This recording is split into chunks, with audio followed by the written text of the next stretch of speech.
Hi, everyone. My name is DeAndre Sinet, and I am your host for a Distinct Lens podcast. I have a special guest here with us today. I ask you to introduce yourself, tell us what you do, and how old you are. Name is Gerad Greenland, 24 currently. Mm.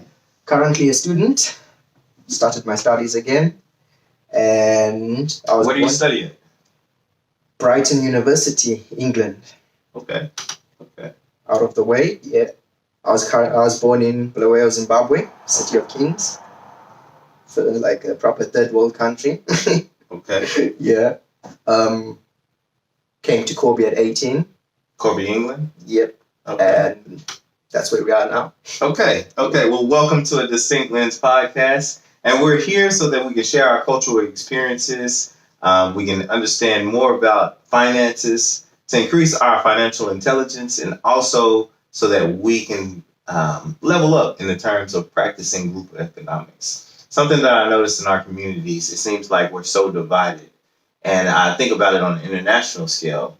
Most Black people that I've met all over the world, like we have a lot of similar experiences, even though we grew up in different parts of the globe. So, yeah, that's the purpose of this podcast, and I really look forward to this. That's wonderful. Okay, so tell me about your life in Bulawayo. Who were you raised with? What was it like? Like, what was a typical day? I was raised all over. I was raised by my mom, my gran, and then my father. I was also raised by one of my aunts for a while, but Wow. you know, it's different. So it really took a village in your case. Literally, I think that's why I'm a bit all over the place. Okay. Yeah, it's different. Yeah, well, And what was life like when you were growing up there? different, very different. Different from England? Different from England. Like, I can't even explain it. It's like a novel situation. Like, Really? I'm pretty sure I can write a novel for you about my lifestyle.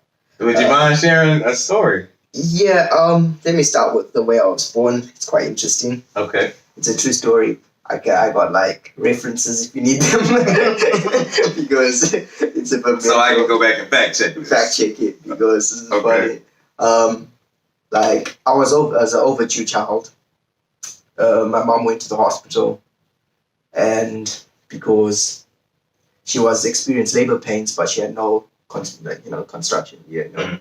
and then she went into the labor, and then the nurse was telling her, like, oh, you're not going to give birth to this child. Like, he's not you. He's not coming out. You Wow. have no reactions, no nothing. And then she was like, no, I'm going to give birth to him. I'm going to give birth to him.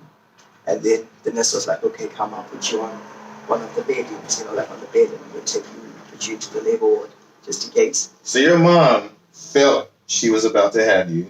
She had no contractions, and she told the nurse. Yes. And then this is where the plot gets good, literally. And then she was like, could you help me jump up onto the bed? And the nurse was like, thinking she was being funny, isn't it? Like, you can't jump on a bed, obviously you lean forward. She was like, no, if I move a certain way, this child is going to come out. What? Yes. She was telling the nurse that if I move and I lift myself up, the child is going to come out if I press. And she was like, oh, no, like, oh, you're joking. Mm-hmm. My mom told the nurse, come stand here, make sure you're ready to catch this child. And that's how I was born. My So mother, the nurse caught you. the nurse caught me by my foot. Wow. So it sounds like you shot out. Yeah, that's my story of my life. Wow. Okay. That's a different story of how you're born, isn't it? I've never heard a story like that. It's mental. So you were ready to go out the womb, basically. Literally, I was shot out, ready running. Okay. So what was one of your earliest memories in Bulawayo? I wouldn't say it's a great memory. One of my earliest memories, I wouldn't say it was a really great one. Mm. It's a memory of my father, of him. Let me go with this here because let me say it this way. My father used to date the neighbor next door. Wow. In general, yeah, wild, isn't it? Okay. Yeah, my father used to date the neighbor next door. So as a kid, I was probably like, I would say about maybe 5. I think I was 5. Yeah. Mm. I always used to see my dad go and visit the neighbor, and the neighbor's son and play with the neighbor's son because we could see across. Obviously, it was just across the road. Mm-hmm. I could see them playing together, and my father used to neglect me as such. He never used to stop or even come and say. During the week, I wouldn't see my father for a month, but I used to see him across the road. Wow. And that's how my earliest memory is of my father playing with the kids next door. Wow. Yeah. Okay. So, in a financial sense, what was life like? A financial sense, quite hard, I would say. Quite hard. There was no food. We went through What's depression. the currency in Zimbabwe? When I was young, we had the Zim dollar. When I was about 14, we lost the Zim dollar. We started using US dollar and rand. That's the South African currency. Okay. We used to combine both of them. The South African rand and the dollar. US dollar rate-wise, because it used to be 1:10. So because we didn't have any US coins, we used to use the rand as change and then use the US dollar as the more dominant power, as like having higher notes. Okay. So whatever you used to buy, you used to have two exchange values. If you buy it in rands, you find some certain shops that charge more if you buy it with rands than if you buy it with US dollar. Mm. And then when I was leaving at 18 years old, when I was living in Zimbabwe, they had brought in another currency, so-called bond note, because there was supposedly no more US dollars in the country. Supposedly. And so what was this bond note? Was this a government issued? It was a government issued note that was supposed to be 1-to-1 to the US dollar. Illegal government released note that was supposed to be 1-to-1 for the dollar. But on exchange view, it was just meant for the prime ministers and the ministers of the country to actually get hold of the US dollars that's circulating in the country to make themselves further riches and to control, obviously, the amount of US dollar in the country. So it sounds to me what they did was they created this currency so that they could put it into circulation in order to remove the US dollar and hoard it for themselves. Yes. And issue something that was really of less value, if it had any value at all, to the masses. Yes, and by the time I left, that bond note that was supposed to be 1-to-1 with the US dollar devalued to the point where it was like 10 US dollar was like 10 bond note was to not even to the US dollar, to a rand. Wow, so it was devalued even further than a rand.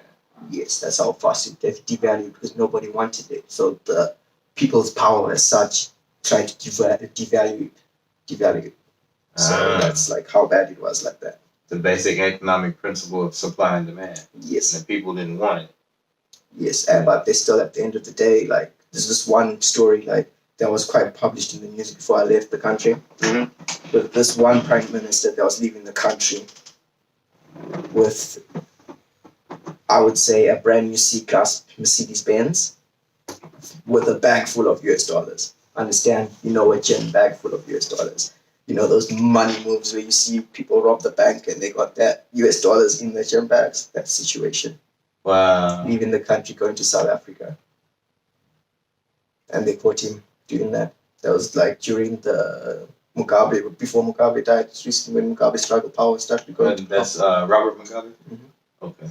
And he was the previous president before, what's his name, Emmanuel? I don't even know his name. Yeah, it's Emmanuel something, I believe. Yeah, he's just as bad as Robert Mugabe at the end of the day.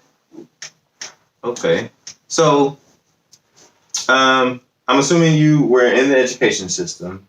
What was the education system like in Zimbabwe? I would say it's very strict. It's like proper strict. There's hardly any teachers, but the teachers that are there, they do their job and they can beat ass. Like, that's what I'm saying. Like, they do not take anything. If you do wrong, you get your stick. Wow. Yeah. And I said his name wrong. It's Emerson Mnangagwa. Yeah, Mnangagwa. That's him. Okay. And so they were very strict. They did not mind corporal punishment, put their hands on you. Do you think they prepared you to handle money in the education system in Zimbabwe? No, I would say they wouldn't, because themselves are struggling with the situation of money. And how could they teach money to the other people that if they don't have the money to show? And I see what you're saying in terms of financial awareness, monetary fiduciary responsibility. It was very low. So how could they teach something they didn't know? Yeah, that's the whole situation about it. And I think that's what our country suffers with to this day. Okay. Now, this might seem like a obvious question. Well, it might seem like an obvious answer to this question, but do you feel that financial intelligence or awareness, understanding how to manage your money, is important in the type of communities that we come from? And when I say we, I mean Black and brown people. Yes, definitely. Because we weren't taught any of it. When we came, like, I would say, like, my grandparents, when they came out of Rhodesia, like, out of the white power, they weren't taught any of that. They were just given a government without, in not knowing how to run a country. All they known was war throughout the last years when they got the independence. They only knew how to use violence. They only knew how to struggle, how to steal, how to rob each other. Because those were That's the what skills they grew up. All the skills they had, they were never taught how to run a country. So when they came into the country and they got their country, that's all they knew. Now, for those of us who aren't aware, when you say when they got their independence, I'm assuming you're talking about independence from a colonizer. Who colonized Zimbabwe? The English that ruled over 90% of the world, obviously.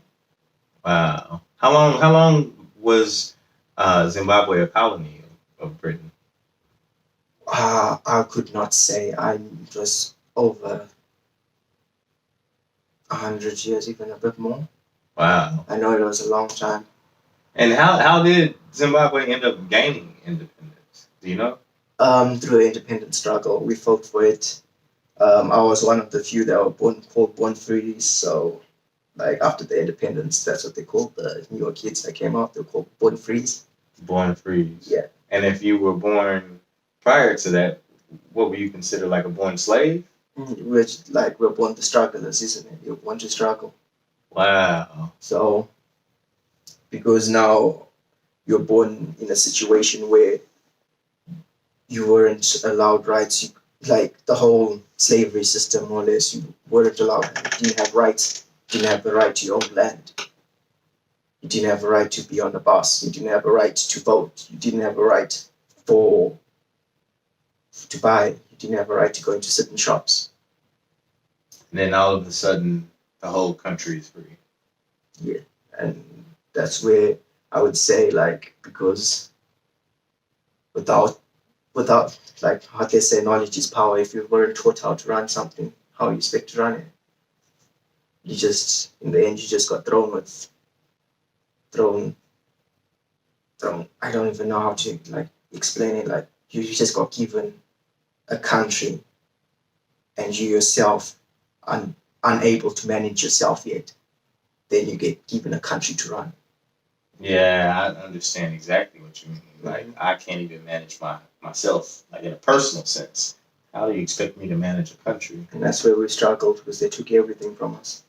So they separated us. Our education system was separated.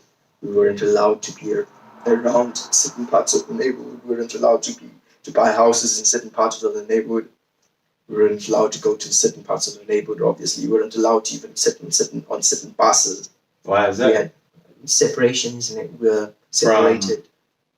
It's apartheid. We're separated from each color of our skin. Okay. So, well, I don't know if a lot of my listeners understand what apartheid means, or how they delineate by skin tone I guess your social status within a country. How did that work? Because I heard a lot about it in South Africa, but I didn't know it was prevalent in Zimbabwe as well. Apartheid, I would say, was handled by, I would say, it's been in all of the countries in Southern Africa, because that's how they managed the system, because the white people had a dominant power over the brown and the black people. So in terms of the hierarchy, the social strata, Caucasians were at the top. Yes. And the people, I'm assuming, who were the darkest skinned were at the bottom. Yes, and that's how it was worked at. Like, you had the Indians and the mixed races. Because we were mixed race with white, they wouldn't let us be with the black, because now you have a bit of social status because of your father or mother, depending on how they took in the slave. Because either you find our women were raped by the men at that time, and then if the woman had a child, that's an heir to that man. So then obviously they did not want to leave the child, depending on the person himself, because sometimes they would just kill them. So, and then we were separated because of that. So we were put in the social status as the Indians, because the Indians came from, obviously, Indian stuff to work. And they were put in the positions of managers. Indians were like managers. And how can I put this? In a way, like in America, there's like, I don't know if, I watched a movie once and they said there's a person called the house nigger. Mm-hmm. That's what more or less the central status was of us. We're called the house niggers, more or less. Ah, okay. It's because they would have field niggers in the house niggers. Yeah, that's the way I can actually put it. Then you'll have the white people, and then you have the house niggers, and then you have the field people. What was it like growing up in that type of environment? I was lucky enough not to be born in that type of environment. I was born after it, but the effects of this was post-apartheid. Post-apartheid. Okay. When I was born, I was like after apartheid. Like I was born like after the independence and the struggle was over and everybody was put together. But you must understand the system that has been there for years is not easily separated. So when I came into the world, I was also put into a school with different people. But obviously now you're in a school with black and white. You think the kids of white people that in the ruling party for how long would want their kids to socialize with black people and mixed race people. It's not the case, and that's the same situation with the black people. They have now recently got their power and they have the strength now, and they were like, we have the power now, we don't want to be with you guys, or we have the power to dominate over you guys now. And that was the case again also. And they also, some black people had the inferiority means because they felt smaller than, because they're a bit darker than me, they felt smaller than me. And I always used to feel bad about that situation, like, because they used to put us more on a higher pedestal than them. And I'll be like, there's no point for me to be in this pedestal. Me and you, at the end of the day, my brother. And so it was the psychological effects of yes, apartheid. It's also psychological effects. And that social caste were still reverberating after you were born. Yes, and that's the situation I was born on. In that situation where we're experiencing, like, we're all put together, but we're still separated being together. And we had the means of some parents hating the white people for what they've done, and they affecting the kids. And that's when the kids who see us being of a half-caste family, it's obviously saying the white masters, the slave masters, and the whole situation of them being together like that, and we were put in one school or one town, and we can mix now. You still get the hatred. The hatred does not go. The hatred is there. You obviously, it's something like the hatred. I would say is like if you hear your family say constantly talking about a white demon, you're gonna know the white demon. Yeah, and then when you see the white demon, you're gonna call the white demon the white demon, and that's how the whole situation went, because the parents struggled through it. I understand their pain, they struggled through it, and they had that hate in their heart for the struggle, and they pushed it onto their kids, and their kids now also see the pain that their parents went through, and then now you've been in a school with the white demon.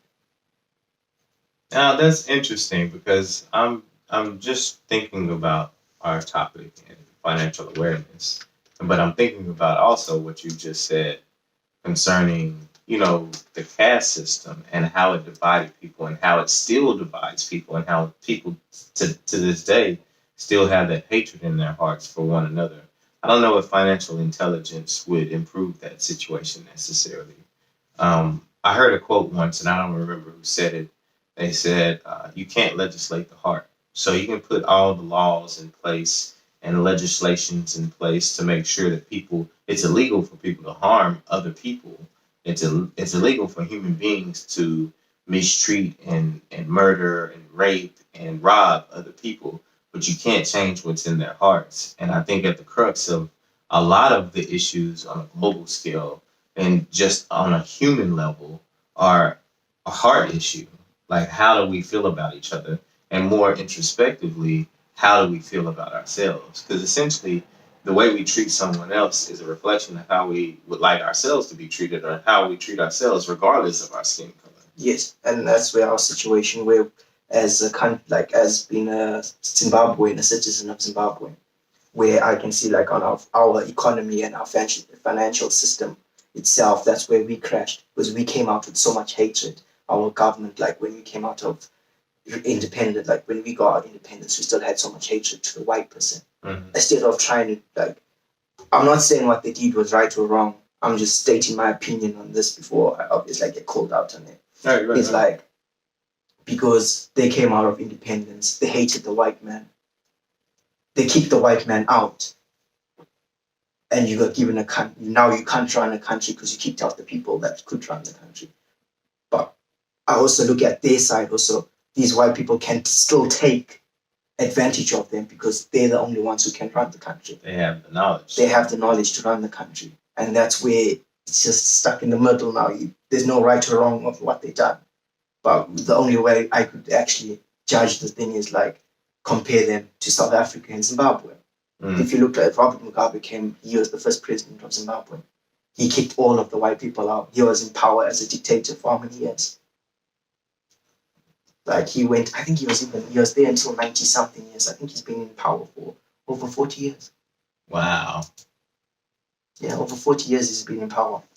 And then you get Nelson Mandela that came and apartheid, and he brought the country in. He didn't kick the white person out. He made the white people work with the black people, and the black people learned how to run the country from the white people. The different perspectives of how a situation is handled, but to get rid of hate in your heart is not every man can do that, especially if you understand what kind of horrors they went through in the time. Yeah, you're right. And even in the United States, he was in power for 1980, 1987. Yeah, 1987 to 2020, and he died last year. I think he died 2019. It's over like a lot of years. Yeah, like you said, almost 20 years. It's a lot. Yeah, okay. So I'm just thinking I want to change speed a bit. Mm-hmm. So that was a lot of insight from your childhood, what life was like in Bulawayo and Zimbabwe. When you moved to the UK, when you moved to England with your dad, what was life like? It was different. I'm gonna say something that when I first came to England, because of the whole situation of being raised in a viewing of like whiteys, like this is what I used to get told as a kid from other family members, like white is right. Mm-hmm. That's what they were brought up getting taught, white is right. Mm-hmm. And then when you came in, you saw so many white people, you felt an instant inferiority. You felt smaller than them. But it slowly disappears the more you get connected with the white people from here, because you can also experience, you don't feel white people in Africa, you get the racist, extremely racist people. I'm going to say like some African white people are extremely racist people. Mm-hmm. And then there's some African white people that the nicest people you can ever meet. And it's the same for black people also, because I'm born in the center. Mm-hmm. I was never accepted being a part of the black people, or was accepted being a part of the white people. Mm-hmm. Because of that, we were forced to make our own little section of the mixed race people. Mm-hmm. And that's how apartheid separated all of us. And we still like that to this day. And that's the legacy of apartheid. Yeah. Okay. So when you moved to the UK and you realized that, there are those extremes, extremely racist people, people that are the kindest people. What has your experience been like thus far here? I experienced the same thing. Yeah, you get the extremely, like the most loveliest white people you ever met in your life, and then you get the most racist people you can also experience to this day. Mm. Yeah, because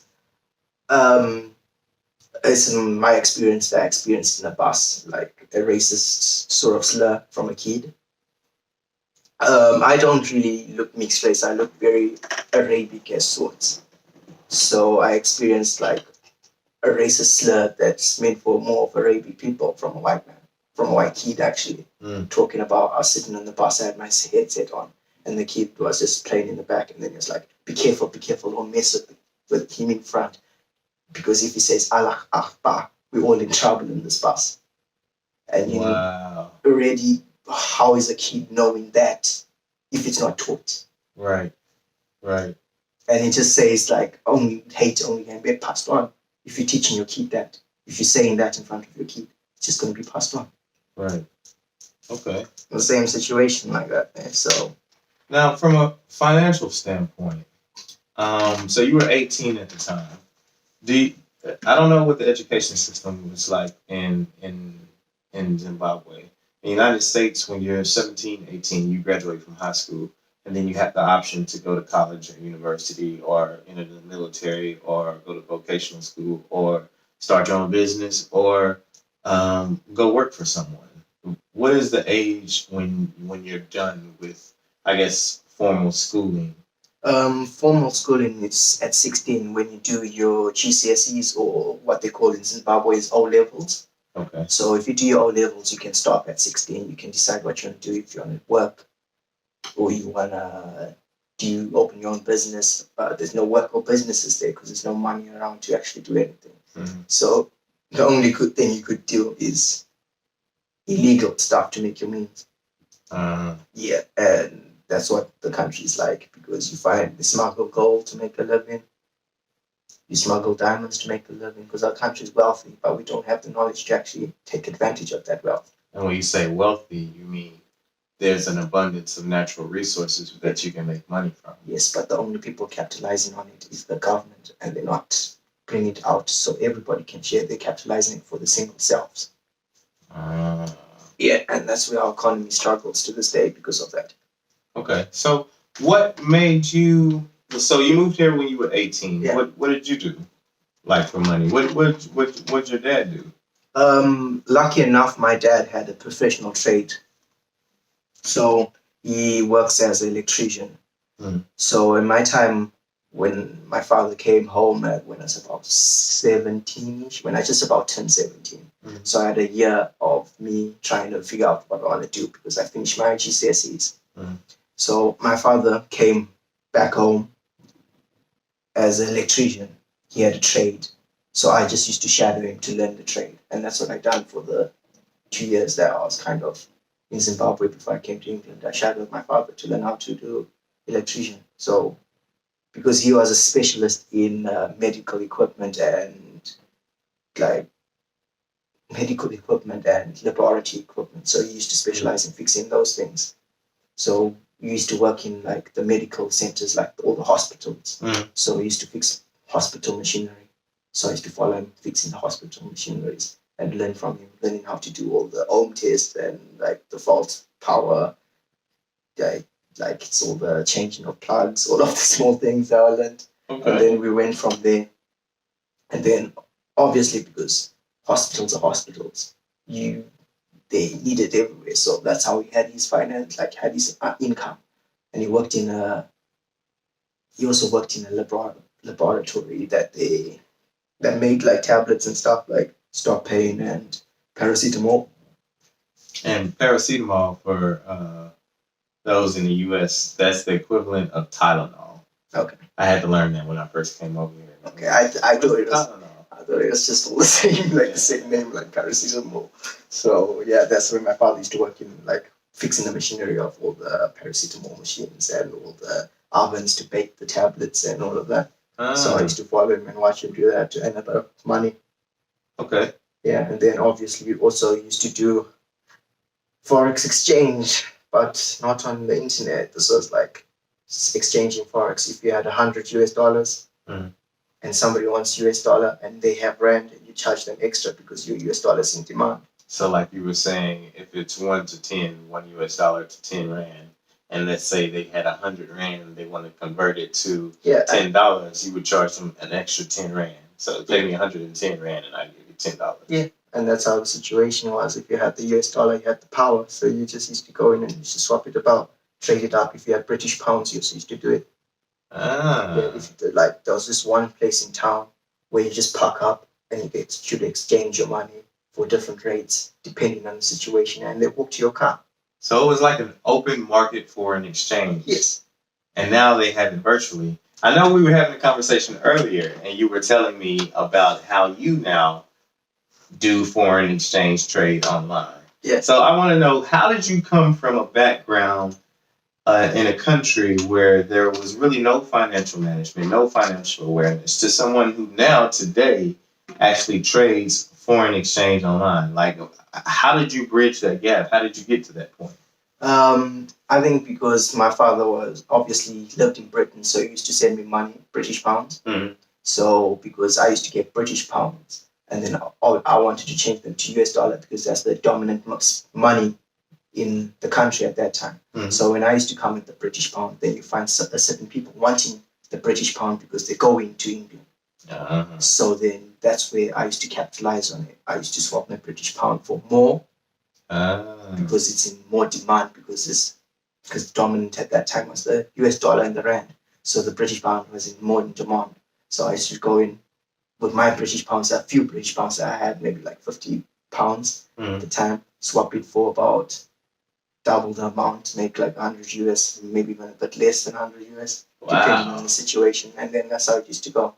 And then also used to trade goods. Like if my father used to send me, like let's say I got a new iPhone 5, and because they were new at the time, I could sell it for, let's say the iPhone 5, I forgot how much the price. So let's say the iPhone 5 was about 600 pounds. And then he used to send it to me, like second hand. It wasn't new, obviously. Like my father bought it from second hand, sent it to me. I could sell it for about, to say 500 US at that time. I could sell it about 600-700 US, depending on how much money the guy has on him at the time. Wow. And that's how I used to trade. You used to get the money, and then from there, I used to go into the marketplace. This marketplace was like with all the gadgets and stuff. You used to go and look for certain goods because you used to sell goods in there. And then obviously you know certain people that want a certain thing because now you trade in that little circle of like electronics. And that's how I used to do my trade with Forex and electronic sales. So you started off gradually. First you learned, I can swap the rand for US dollars. And you started to get British pounds. And you worked with the currency that way. And then you started to get actual products. And you started to trade those and make more money. And so it was an evolution. Yeah, and that's how it always used to go, just trading it slowly and surely. But Okay. and then also it used to work like if I had iPhone 5 and they had like, because that's just like back in the day though. So I think it was the Nokia N97 or the ones you used to flip on the side. Yeah.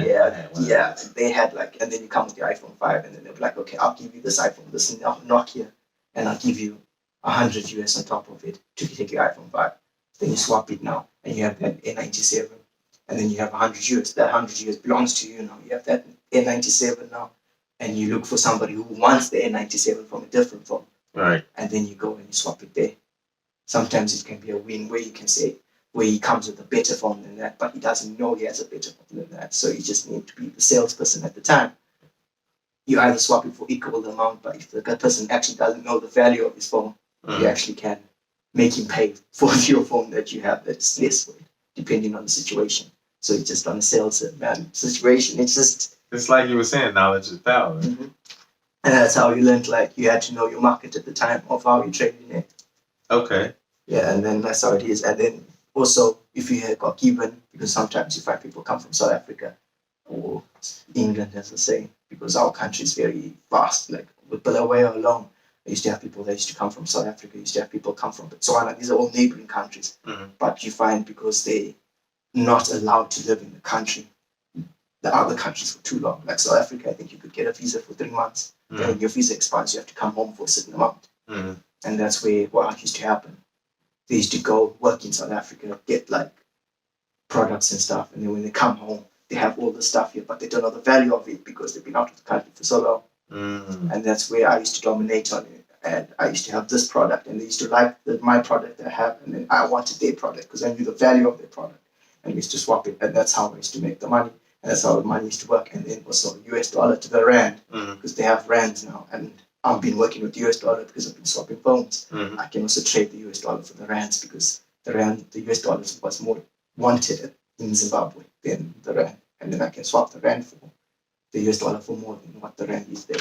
Okay, so I want to ask now, how did you get introduced to the online foreign exchange? To be fair, since I came to England, I always used to see on Instagram, when I joined Instagram, I always used to see these like forex exchange like programs or whatever just popping up. And I always used to wonder about it. It's like, is this actually a thing? And they actually forex exchange because I already know the base of money. Yeah, you understand it. Yes, and I always used to look at it, and I was always like, I'm not too sure. And then my cousin phoned me up. He was like, do you want to learn about forex exchange?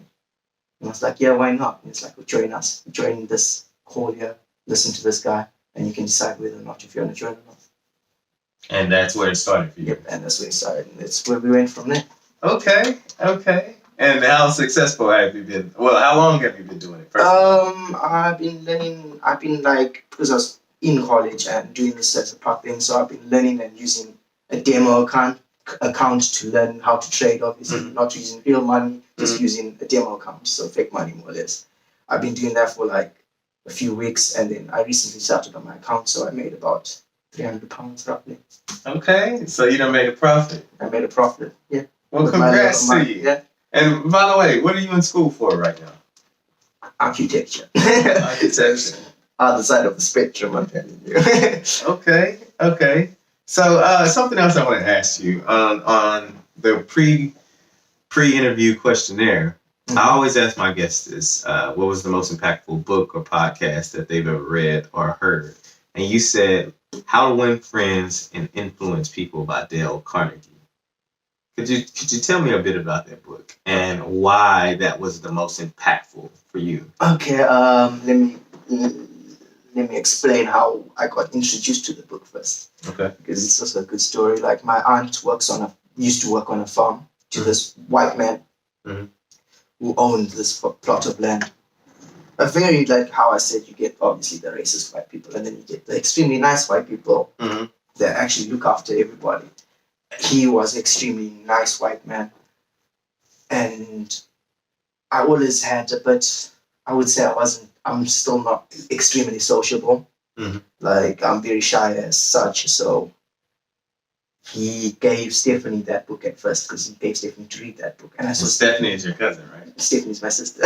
Stephanie, yeah. So he gave Stephanie the book, and she read it, and she was like, this is like good to influence people, like. And then I saw the cover, and I was like, this is a bit different. I never ever saw a book like that before. So I just skimmed through it. I went through the first like few pages, and I was like, this is different. It's explaining you how you can. It's more like a psychology method. It's like learning about the psychology of how someone thinks. So you shouldn't just put yourself. You should also see it from their perspective when you're talking about something. You shouldn't just be one-sided, narrow-minded. Open your mind so you can understand both of them. And that's how you influence people, because you understand them, and you also can put your words forward so they can understand your words from their perspective too. So it's like a give take. You're giving them your knowledge in a way that they can understand it from their perspective. So that's how it like came in. And he also like the man, like my aunt's boss on the farm at that time. He was a very, how can I say it? He's very like a very, very clever man. That's the only way I can say it. Extremely clever. Yes, he's one of those people you're like, when you see them and how they talk and how how they do stuff, you just think it's like, I would have never thought of a way to do it that way. And that's how kind of person he was. So watching him and seeing him give that book out, I thought, I also want to be something like that, being able to think about a situation in a certain way where no one would have thought of it. And that's how I went, and I was like, okay, I want to read that book. In the end, now I have that book there. I was given that book, like, we were given the books, me and Stephanie, because both of us were quite influenced by him like that. And we were given that book, and the book is currently at home. I still have it to this day. Really? Yes. Okay, and well, might be a moot point, but I still have to ask: would you recommend it to other people? I would definitely, I would say, give it a shot. Okay. It's not everybody's cup of tea though, because it's very in depth. It tells you how to do stuff. How do you think it's influenced your understanding of psychology and your communication style? I would say I've never been a narrow-minded person. That's one thing I can say, but it made me think of a two-way street. It's not always just one way. You need to see it from their side too. So it's a give take. You're not just taking. You need to also be able to see that you're giving it and taking it, and then put myself in their shoes. If I say it this way, would it make sense to me if I say it that way to me? You know, like thinking to yourself, if I say this, how it's going to be to the other person. How will they receive that? Yes, and then obviously it depends on how you want to think about it. So okay, it's also how you perceive the book, because somebody else can read it and think something different of how they read the book. Right. It's just how you see it. Each person has their own thought on it. Like how I'm saying, you can think differently. So each person can think differently about the book. I'm just giving my perspective of it. Okay. So disclaimer, you know. right. So I want to ask: do you talk with your sister about your foreign exchange account and how you're trading on that? I have for a bit, and I wanted to introduce her, but she said no thanks. Yeah, she's like, you make the money and then we share it. Okay. Yeah, so I was gonna ask if you use some of the things from the book to influence her to get into online trading. That's another thing. Like, if somebody flat out says no, there's no room for negotiation, is there? Right. Like, if you get somebody's curiosity, like I watched, I'm pretty sure people know this, Wolf of Wall Street, when he said, sell me the pencil. Like, if I'm trying to sell you a pencil, you need to know if the guy's looking for the pencil, the market of the pencil. You can't just go there and be like, this pencil is this and this and this, this is the best pencil underneath the sun. Maybe that guy doesn't want a pencil. He's writing on a laptop. He doesn't need the pencil. Right. You see now, that's the whole situation of it. I asked her, does she want to get involved in it? I said, okay, Forex exchange. She says flat out, no. There's no room for any negotiation. Right. Because with her, there's no market for it. Yeah. She's not looking for foreign exchange. Yeah, and that's where it differs from. Okay. Very insightful. Well, I've really enjoyed this interview. I think just the overall recap, just hearing your story is phenomenal. Just coming from where you came from to where you are now. You're in school. You're going to school to be an architect. You're doing online foreign exchange trading. You were trading in the open market back in Bulawayo and Zimbabwe. I'm impressed by you, young man, and it just sounds like a story of perseverance and of continued learning. So I congratulate you. I celebrate stories like this one, and I appreciate you being a guest here on the Distinct Lens podcast. Thank you very much. Enjoyed being a guest here. I love it. Okay, now, I don't know if you want to give anyone a shout out or have anybody follow you on Instagram. You can go ahead and give your handle if you want. Yeah, my Instagram is so simple. Just Gerad Greenland. You should find me. Yeah, I'm a private user, so don't mind that. Just follow and I'll accept. Okay. Yeah, don't worry about it. Well, it was a pleasure having you here, and thank you. Thank you very much. All right.